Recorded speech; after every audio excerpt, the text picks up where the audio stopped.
where I will be breaking down your relationship with money, offering tough love money tips, and a money dating plan that will focus on lifting the barriers to success to help pave the way for better money practices and increased wealth. It's time to take control to live a limit-free life. It starts today. Hello, and welcome to the Money and You Show. I'm Michelle Perkins, your host, and I'm so glad you're here. We have a great show for you today. We are going to talk about being a boss, hiring people so that they can help you to be an amazing entrepreneur and scale and grow your business and not do all the work anymore and find just the right team for that. And it's not easy, as many of you know. If you're wondering why we're talking about this on the Money and You Show, well, we talk about how to make a living. That's a huge part of your money financial situation. So we're bringing on somebody who is so talented and so entertaining. You're going to love our guest today, and she is going to help you tremendously in that realm of being a better boss and hiring talent. So I'm going to tell you a little something that Entrepreneur Magazine just published, and it was talking about what makes a great boss, and a few things that I found interesting and might surprise you. We'll find out if our guest agrees with these things. But a genuine love of people. Great bosses enjoy their team members. They're personally thrilled when a team member succeeds, and they're gratified to see team members grow in their jobs. Number 2, a servant heart. Effective leadership is about serving others, not serving oneself. Great bosses embrace their role to help others succeed, grow, and evolve. And the third one that they talked about was a commitment to their commitments. Great bosses hold people accountable for performance expectations and values standards. And they're firm with team members, but they ensure that promises made are promises kept. Integrity. That's a big part of it, earned every day by demonstrating respectful interactions and delivering to performance expectations. So those are a few things that Entrepreneur Magazine had to say about being a great boss. I'm going to introduce you to somebody that I have the pleasure of knowing, and her name is Talmar Anderson, and her company is Boss Actions.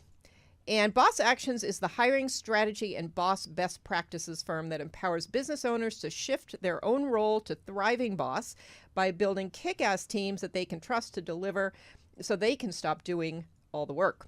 As CEO and founder of Boss Actions, Talmar Anderson is on a mission to teach you that it does not have to be so hard to build, lead, and celebrate with your dream team.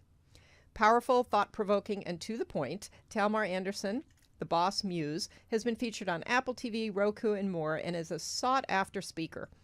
As the creator of Bossification, the groundbreaking program that delivers step-by-step processes and insights on how to hire, how to manage, and how to step fully into your thriving boss role, Talmar knows how to create dramatic shifts in your perspective on what it means to be the boss of a successfully growing business. Talmar, welcome. You so much, Michelle. I am thrilled to be here. That was an amazing intro, and there was a whole lot of pictures of me. Wow. How? Yes, we love that. We love it when we have great pictures of our guests, so thank you. And Talmar, there's so much to talk about. We're not going to get nearly all of it in, but I've been around you a little bit, and I know how much knowledge you have and how well you explain this whole thing. So, I don't know. Do you want to comment on what Entrepreneur Magazine had to say about what makes up a great boss, and then jump in and tell our audience, some of what you have to say? Absolutely. First of all, I think that it's a great point. The 3 points they brought up were strong, and I do think that there's definitely some foundational pieces in it. But I would tell you that it was probably written from the perspective of bosses, because what I know is that employees value 5 things very specifically from a great boss. And I think that one of the things, they're similar, but employees are really looking for a boss that makes them feel heard, that listens to them, right? That's one, gives them access so they can make sure they're doing their jobs well and that they're actually, delivering what a boss wants.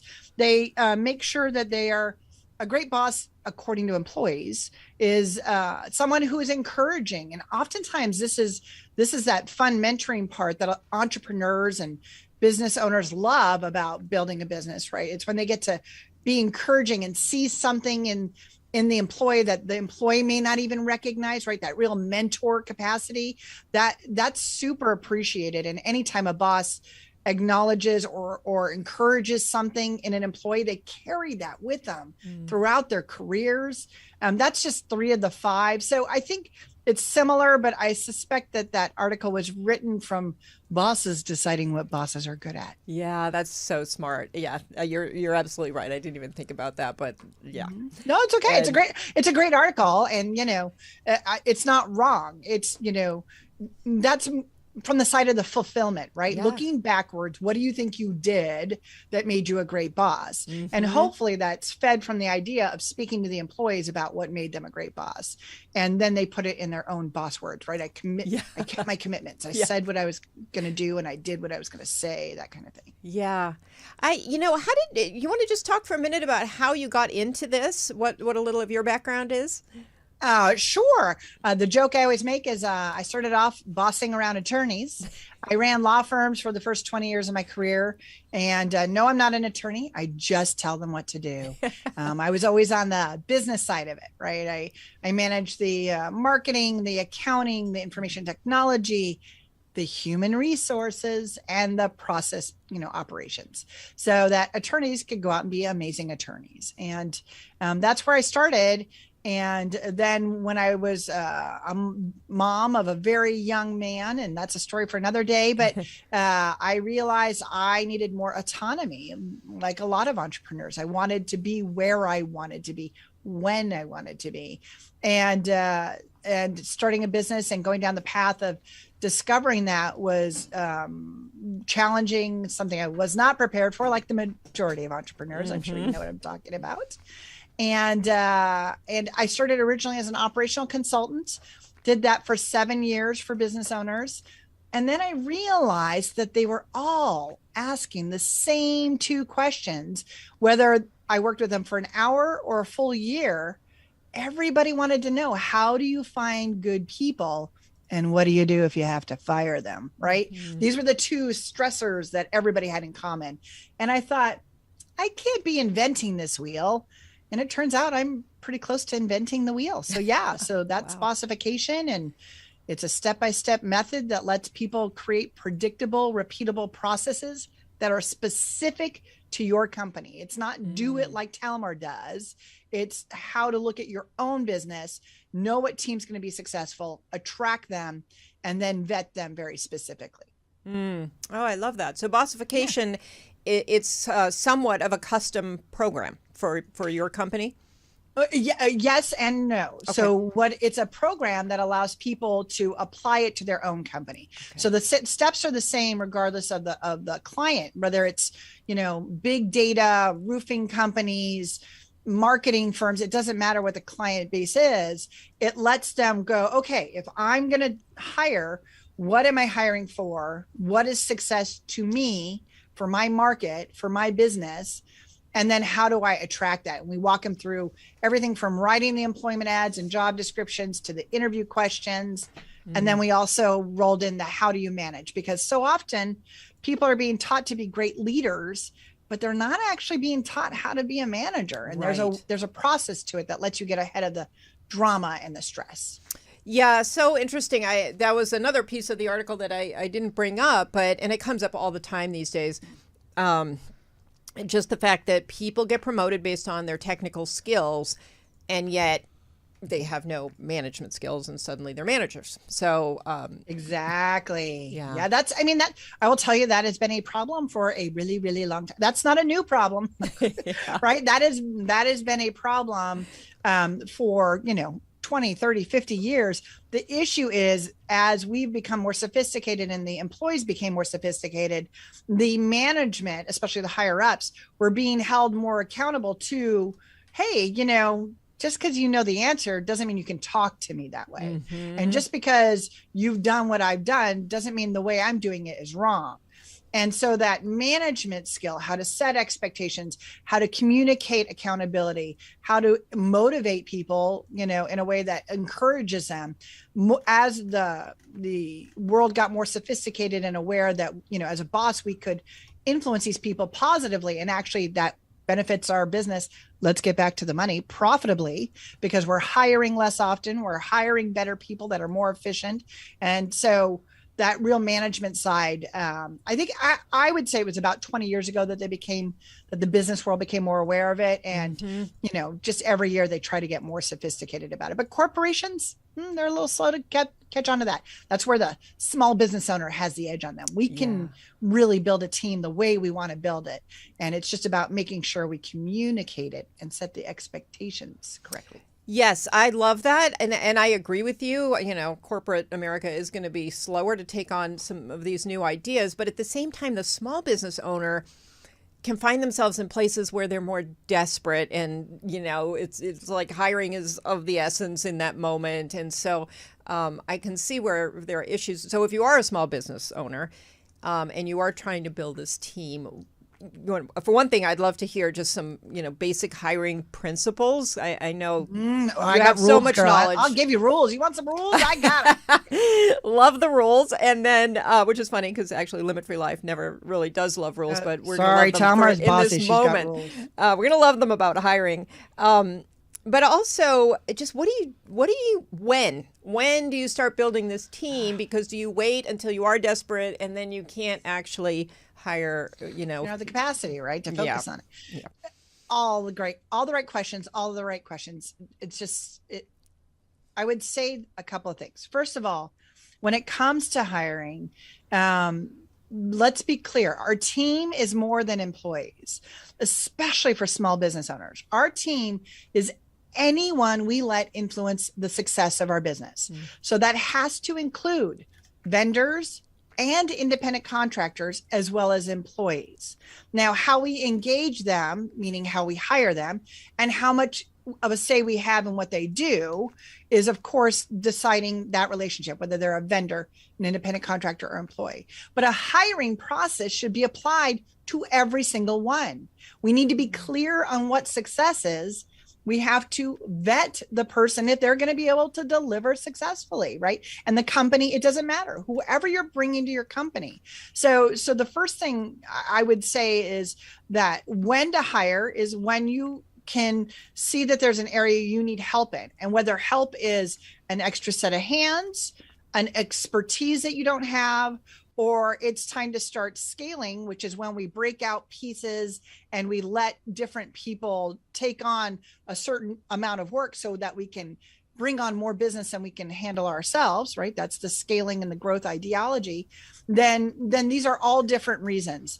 But the way to get ahead of the overwhelm is to be mindful about the fact that you want to have a business bigger than you, right? As soon as you can get a hold of the idea that, I don't want to just build 2,080 hours a year, and that's my ceiling on money. And if I'm sick, or if I, want to take a vacation, or I want to hang out with my family, that's going to limit my success and my client's success. I mean, there's a lot beyond that. So as soon as you know that it's going to be bigger than you, that's when you'll need to take the time to sit down and go, what is the next step going to look like? How will I be able to next get help? And whether that's a bookkeeper for a lot of people, if it's a virtual assistant, or even an in-person assistant, if it's somebody that's actually going to be in front of your clients and help you get work done, it's different for everyone. So the truth is, there is no one answer, but it is about you learning how to take the time to get clear on what it is you need and what success out of that need is going to look like. Yeah, thank you. I love that. I love the part about getting clear. I mean, I feel like clarity comes up in every conversation. It really does, right? If we just say, I want help, well, you know what? Maybe somebody's going to come in here and vacuum, which I would love, by the way. But what I really wanted was somebody to do my SEO. I can't say help. And actually, an even better example, my favorite example, this is one of my rules. So when somebody says, I'm going to hire a VA, a little bit of my time is like, oh, because let's be clear. That's like saying, I'm hungry, let's go to a restaurant, right? It's that specific. So if I say that and you take me to a Mexican restaurant for Mexican food, and I wanted to go to a Japanese restaurant for Japanese food, I'm angry at you. You did it wrong. You didn't get it right. How dare you? You're fired. But I wasn't clear. Right. Not fair, not right, and creating my own chaos. And that's what I'm trying to get people ahead of. Yeah. Oh, I love that. I mean, it's the same thing with money. You have to be very clear, what your goals are, what is actually going on with your money. I mean, there's so much clarity around everything. I work with career professionals who are not entrepreneurs, who are looking for jobs. They're very broad too. And, they're, again, sometimes feeling a little desperate, kind of like, well, I just almost will take anything that fits in this giant box. And that's not clarity either. And, No. Clarity always makes things work better. And Amen. 100%. So here's, say what we want, get what we say, right? Isn't that it? Yeah. If we want something very specifically, I want someone to come in and edit all my videos and make sure that there's a nice title page, get them loaded up to all my sites, make sure that they get posted in rotation on our social media, right? Put them into the right folders, share them in the right vehicles. Like, that's clear. Not, I just wish somebody would help me with my videos. Yeah. What do I want them to do? Yeah. And I'll tell you the sticky part then, Michelle, is that everybody's like, yeah, but I don't know anything about videos. What do I want them to do? Right. Right. Yeah. And I would imagine when you're working with small businesses, you do probably have to help them understand who they need on their team. I feel like I need that a lot. Like, you need help, that. There are a bunch of different areas you need help in. And, well, A, how do you prioritize? What do you need first? And then to get that clarity, because sometimes you don't know what you need or who you need or what you don't know. So, well, will you be surprised that the very first thing we walk everybody through in Bossification is their why for hiring right now, right? There's a lot of reasons, we've already discussed that. There's so many reasons that you could need to hire that you, boss, have to tell me, why are we hiring? Are we hiring for cash flow? Well, then we're going to look to hire a position that will help us bring cash in faster. So is that a bookkeeping invoicing issue? Is that a business development sales issue, right? That's why there can't be one answer. It really is dependent upon you. And so learning how to really take the time, and totally, if I can go off the mark for a second, sure. Michelle, something that you keep talking about, how we keep looking for clarity.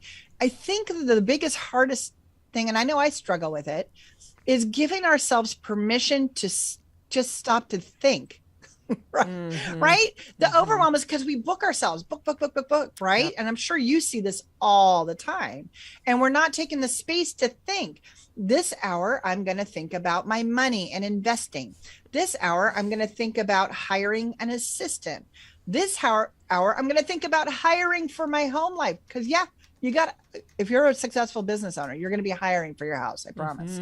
For your house, for your family, that's all still hiring. Yeah. But we're not being, to heck with clarity, we're not giving ourselves the space to plan. And if we don't plan for success, that's planning to fail, right? Isn't that what they say? Yeah, that's what they say. And they say it for a reason. Yeah, I know. True. And, it's overwhelming to think about. And I love that you can help people with that, because people do need help. Because what happens is you go into kind of the analysis paralysis and you do nothing for a long time, and because you can't figure out what to do. So I think your role is so crucial, to have somebody come in and help you design this plan, help you figure out, how to make it happen. Because even if you create the plan, then there's still the whole dilemma of, okay, now I have to hire and I don't really know how. And so absolutely, there's a lot to it. So I understand business owners, especially people who are not actually business people. I mean, there's so many of them out there that the lawyers, they get their law degree and then they're expected to be entrepreneurs and hire and train teams, and nobody's ever taught them anything about that. Same with doctors and dentists. Here's a big secret for your audience. MBA people don't know how to hire. And I mean that with kindness. There's some MBA organizational structures. I'm sure they would happily go to the mat with me. I get it. But the predominant amount of people who are going in to study business are still not being taught the process of how to hire for themselves, right? Theoretical and concepts. And there might be a couple of rules, even the SBA, right? If you go to the SBA, the Small Business Administration, to learn how to hire, they're going to go, here's a template of an employment ad or a job description. But what they're not taking the time to do is teach people that it starts 2 full steps before you write that employment ad. You're going to attract what, who, what do you want? Right. And so, it's very frustrating. And I feel just terrible that it's not easier and that it's taken until boss actions for people to have someone who can take a step-by-step process and let them really go. What do I want? What's that look like? And what is that person bringing to me and my company so that I can attract it in an employment ad and then vet them through my vetting process, really go in and ask them the questions to make me believe that I have a reasonable expectation that they can actually do the job. Yeah, let's talk about that for a minute. I mean, there's so much to talk about. Everything you brought up, I'd like to go back to. But so smart. And I love what you said about the MBA. I've had a lot of clients actually who were like, maybe I need to go back to MBA school to learn this or that. And I have an MBA. It's ancient, but I have one. And I know the curriculum's all changed and everything else, but I still think, no, that's not going to give you what you need. They're not going to talk to you about the kinds of things that you're talking about. Well, and they're certainly valuable, especially depending industry specific. I'm not saying that, but what I'm saying is if you're going to learn how to run a business, that's not the path, right? There are other ways you need to get some skills and process inside your business if you're going to have a chance at success. And education, I'm not bagging it. Heck, that's what I do. I educate people. I like education. But again, it's the clarity. What are we trying to go to school for? What are we buying this course for? What are we doing this program for? What is it going to bring into me or my business so that we can be more successful? And sometimes, we fall in like with people, which is why we hire them, right? Oh, he was so nice. He reminded me of somebody, and I just know he's going to try really, really hard, which, by the way, is not a reason to hire somebody.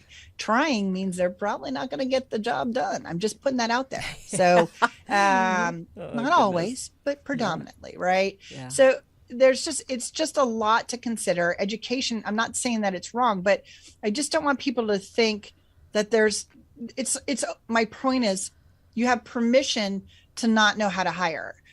It's literally the last thing people teach you. And you have to be part of larger masterminds, $25, $50, $100,000 masterminds. And then they bring in an organizational structure person to really help you build it with you, not necessarily even teaching you what it is that you're doing that's specific so that you can continue to repeat it and build a team. Because if you're successful, you're going to always need to be bringing on new team members, whether it's a coach or even a mastermind, like I alluded to that ideology, or if it's your advisors or it's the people in your business, you're going to need to always be hiring. And so it's just, for me, it's a fundamental principle. I just want to get out there as quick as I can.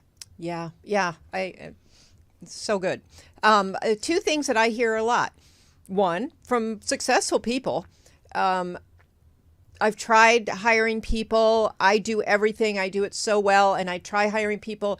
It's always a disappointment. It never works as well as me doing it. And so I just can't build this team. I've tried. That's one thing that I hear a lot. So to that point, there's 2 things I would ask. One, if we've tried, were we clear on what a successful person was going to do? So sometimes a mismatch hire is, I thought I needed help with my bookkeeping, but what I really needed help with was marketing. And so if we hired an assistant, poor assistants, God love you people. People are hiring badly and blaming you. But if I hired a bookkeeping assistant, but then we went into the process as I get it, because small business, we're always changing, we're always growing, it's a flow, right? Sometimes you need more employees, sometimes you need more independent contractors. It's going to change. So once we get in, some mismatch hires are just I thought we needed bookkeeping. What we really need is marketing. Of course, you're not successful at it because you're a bookkeeping assistant, not a marketing assistant. And so I'm sorry, this isn't working, right? Whether the boss has the time and the awareness to see that they just mishired about that, which happens a good amount, that they'll be like, oh, I just hired the wrong person, but now I feel bad because I like them. But your business can't grow and you can't contribute and be impactful if you don't have the right people. So you do have to let them go, boss. That's a mismatch that happens a lot. But the other one, the delegation, the control, nobody will do it as well as me. It's a big fat lie, people. I don't care what you do. I don't care what you do.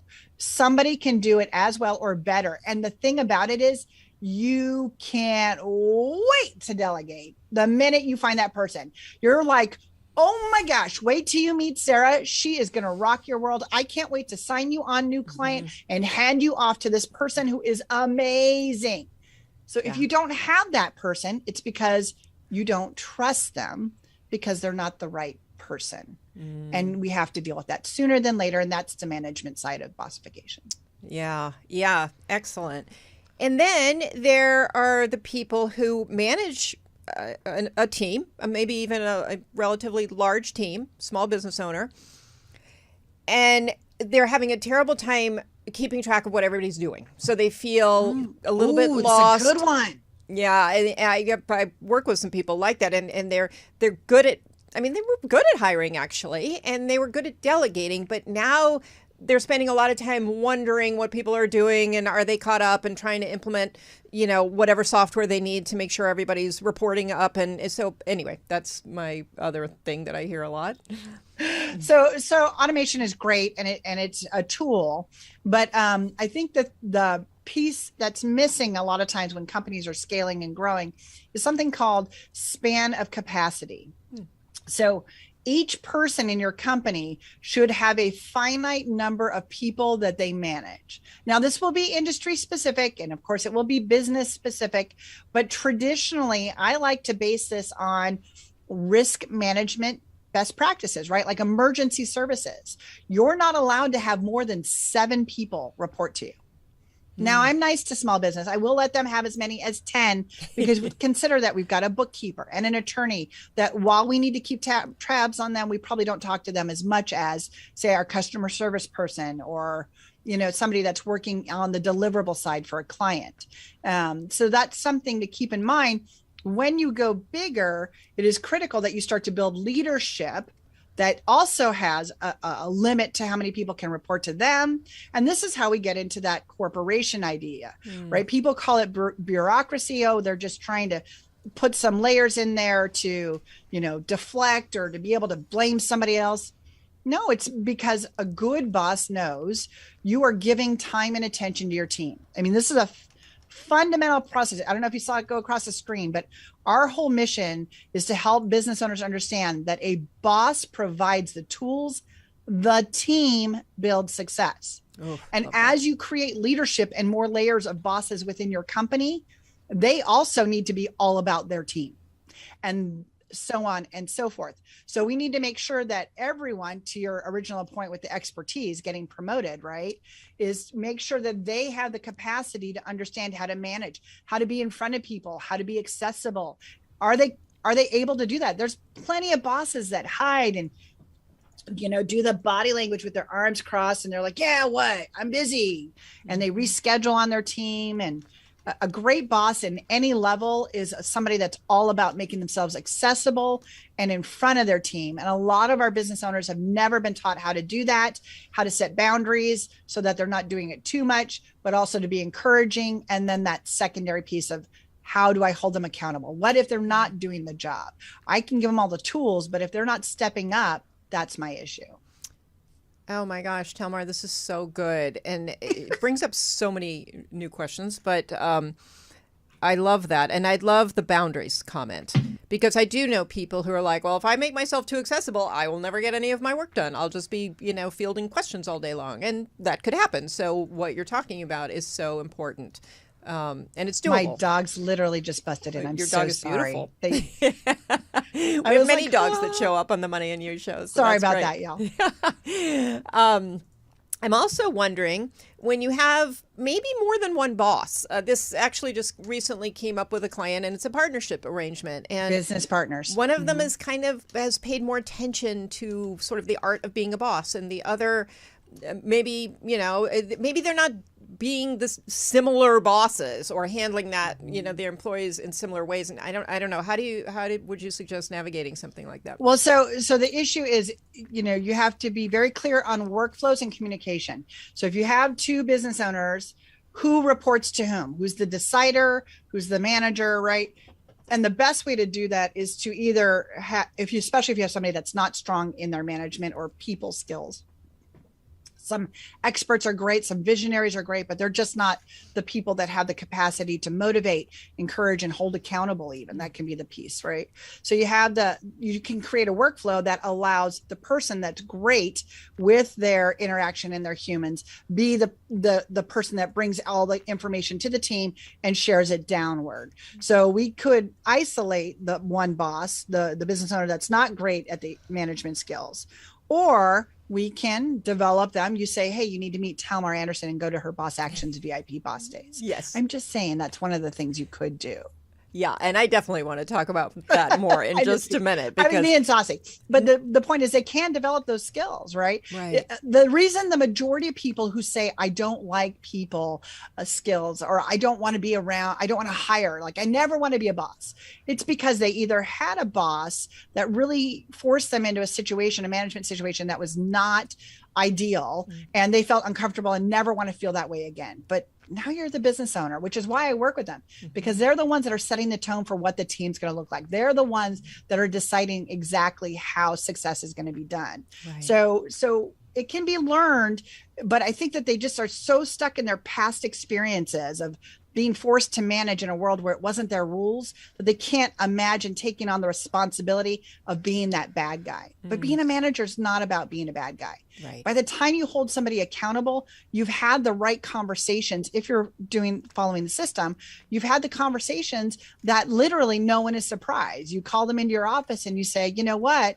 We talked about this. You said this. It didn't happen. So you know what our next step is. And it can be that simple. Wow. Yeah, that sounds simple. Hard to do, but it's not always easy. I'm not going to promise that it's fun, but it doesn't have to be this big, boulder that you carry around for a long time, suffering through underperformers and making yourself sick. Mm-hmm.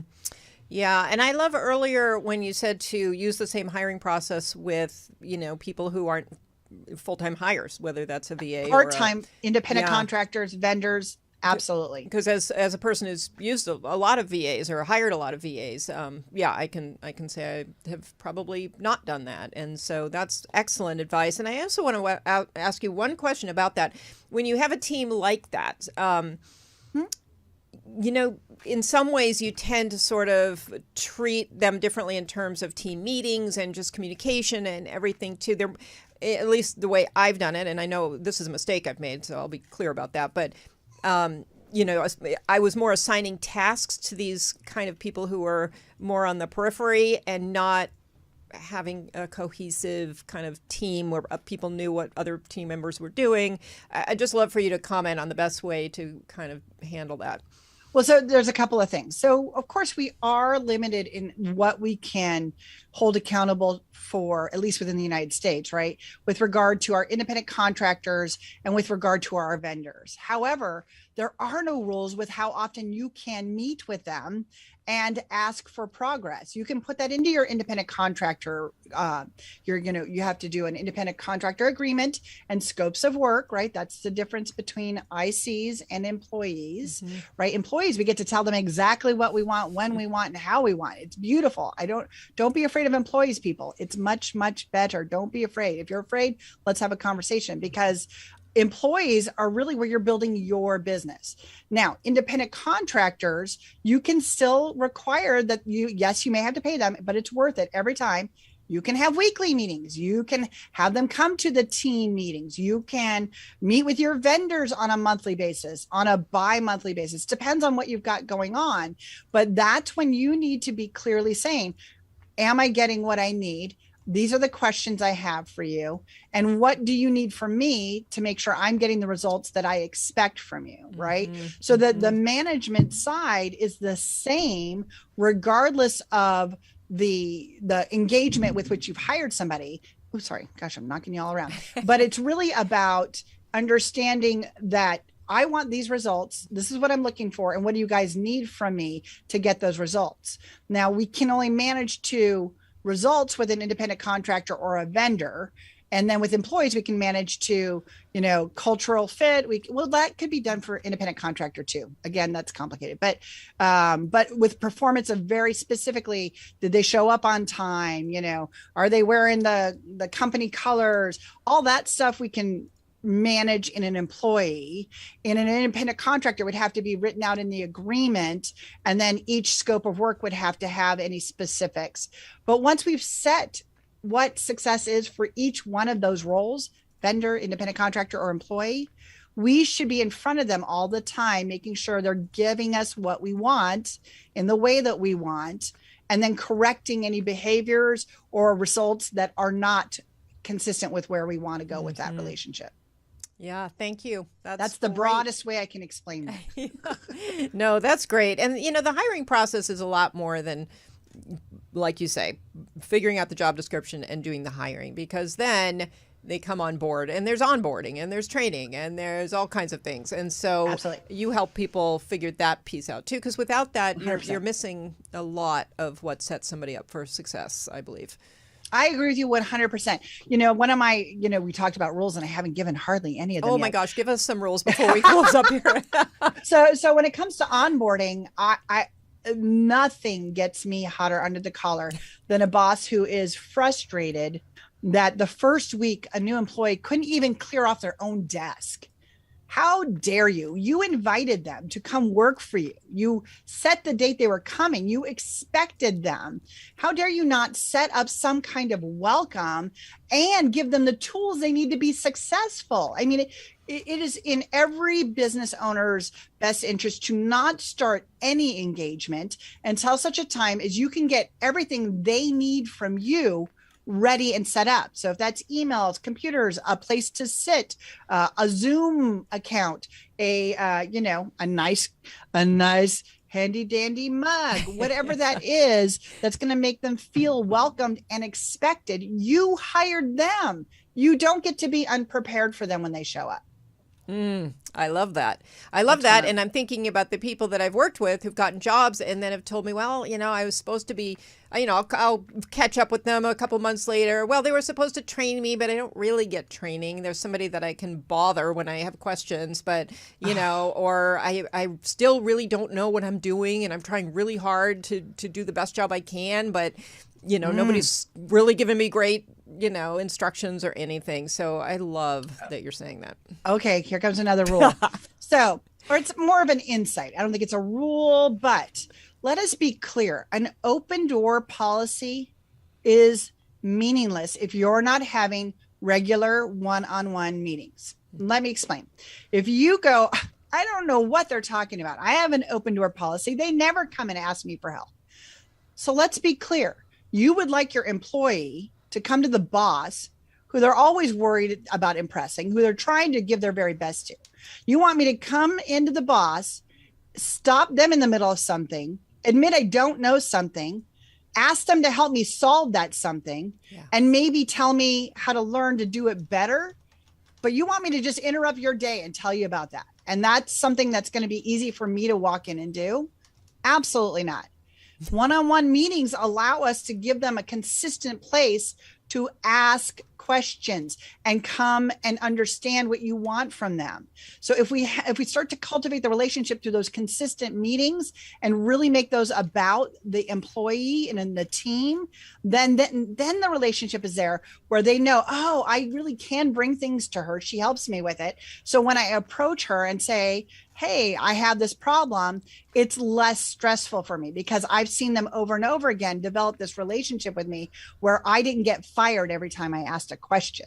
Right. And so I think people underestimate how scary it is to take advantage of an open door policy. Oh, that's fabulous. So good. I love that you're still taking the perspective of the employee too, and you're able to see both sides because it's super It's really important. important. If you're going to be a great boss, you have to be, and that's, the funny thing about that is so many business owners went into being a business owner. Those entrepreneurs are driven on building a culture that is better than what they've experienced of never being that boss, which honestly, a lot of my clients, they kind of went the other way. They're like, I've tried to be as nice as I can, but I really just need some results now. Yeah. Yeah. Right. Oh my So gosh, it's Talmar, this is so good. I could talk to you all day long, and I'm sure people are dying to hear more at this point. So can you tell people how they can connect with you and learn more from you? This is such good stuff. And for the people listening who are thinking, this is overwhelming, this is a lot, I have too much work to do to even think about this. Can you just give them a quick summation of what they could expect if they do stop, think, take the time, and implement this kind of a thing? Absolutely. So the first thing is if you, boss, think you are too busy, let's talk. You will only get busier from here. So if you're already feeling overwhelmed and like you can't imagine learning one more thing, let's consider the idea that if you develop your own skills for hiring and attracting a kick-ass team, that's the only way you get space on your calendar besides closing your business doors. The only way. Because you either lose business and now all of a sudden have time, or you hire, you get more profit, which I know Michelle would love to talk more about. You can be more profitable because you've got more team. And that's how you actually can get money and space on your calendar. It's the only way outside of closing your doors that you can create space for yourself to think, to write a book, to go on vacation with your phone off, right? These are all the things that developing your own skills for hiring and managing a team will really let you grow to successfully. I mean, that's what it's about, right? And doing it with a team that you enjoy is all about learning how to identify what success is for you specifically.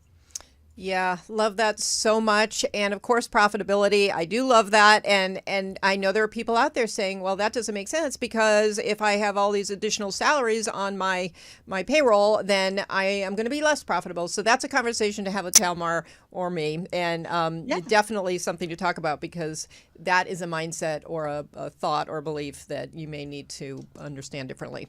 100%. And it might be an education piece, right? Teaching people how to create workflows and different compensation models that don't require somebody to do it exactly the way you're doing it. So, yeah. Well, Talmar, we've gone past our time here. So can you tell people how they can connect with you? And I'll be telling people to connect with you because you are really a powerful force in the small business world, and people need you. And I hope that they will talk to you and get the help to grow and build this dream team, which makes everything not only more profitable, but more fun when you have a great team. Yeah. I agree with you 100%. Thank you for having me, Michelle. Anyone can find us at bossactions.com. They could go to zoomwithtalmar.com. They can set up an appointment to speak with me, see what else is going on with us. I would love the opportunity to speak with anyone that has questions. It doesn't have to be so hard. And it's a lot of fun to build, lead, and celebrate with a kick-ass team. Thank you, Talmar. You are fabulous. And thank you so much for spending time with us here today. And I really definitely, listeners, please connect with Talmar. She is great, and you will be so happy you did. And thank you for listening. Thank you for being here today on the Money and You Show. We love to have you here. Please subscribe, leave us a review if you like the show. That helps us keep going. And contact Talmar, and you can find us at ubngo.com on Monday nights at 7, and then you can find us at least by the next day on all the podcast platforms, the Limit Free Life YouTube channel, Limit Free Life Facebook page. You won't have trouble finding us. And so thank you again for being here. Love your questions. You can email me at michelle@limitfreelife.com if you have ideas or questions, or even questions for the guests that you see, and I can pass those on. So thank you again, and we'll see you next week.